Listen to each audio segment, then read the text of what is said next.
दोस्तों, आज हम लोग एक मोटिवेशनल कहानी सुनाने जा रहे हैं। उम्मीद है आप लोगों को यह कहानी सुनकर कुछ मोटिवेशन मिलेगा और आप अपने लक्ष्य पर कायम रहेंगे। तो चलिए कहानी शुरू करते हैं। शार्क और चारा मछलियाँ।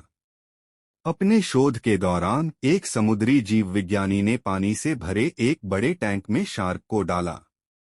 कुछ देर बाद उसने उसमें कुछ चारा मछलियां डाल दी। चारा मछलियों को देखते ही शार्क तुरंत तैरकर उनकी ओर गई और उन पर हमला कर उन्हें खा लिया। समुद्री जीव विज्ञानी ने कुछ और चारा मछलियां टैंक में डालीं और वे भी तुरंत शार्क का आहार बन गईं। अब समुद्री जीव विज्ञानी ने एक कांच का मजबूत पारदर्शी टुकड़ा उस टैंक के बीचों बीच डाल दिया। अब टैंक दो भागों में बंट चुका था। एक भाग में शार्क थी, दूसरे भाग में उसने कुछ चारा मछली डाल दी। विभाजक पारदर्शी कांच से शार्क चारा मछलियों को देख सकती थी। चारा मछलियों के देख शार्क फिर से उन पर हमला करने के लिए उस ओर तैरी, लेकिन कांच के विभाजक टुकड़े से टकरा कर रह गई। उसने फिर से कोशिश की, लेकिन कांच के टुकड़े के कारण वह चारा मछलियों तक नहीं पहुंच सकी।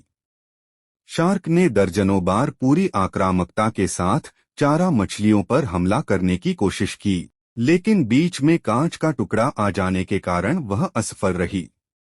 कई दिनों तक शार्क उन कांच के विभाजक के पार जाने का प्रयास करती रही, लेकिन सफल न हो सकी।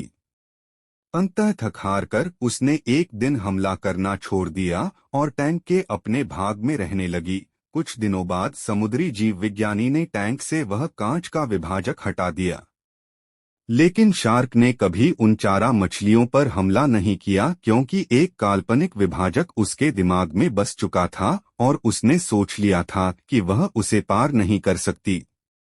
सीख। जीवन में असफलता का सामना करते करते कई बार हम अंदर से टूट जाते हैं और हार मान लेते हैं।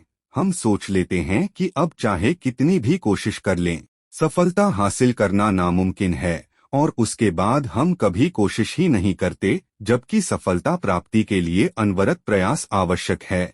परिस्थितियां बदलती रहती हैं, इसलिए अतीत की असफलता को दिमाग पर हावी न होने दें और पूरी लगन से फिर मेहनत करें। सफलता आपके कदम चूमेगी। दोस्तों, आप लोग वीडियो को लाइक और चैनल सब्सक्राइब कर लें।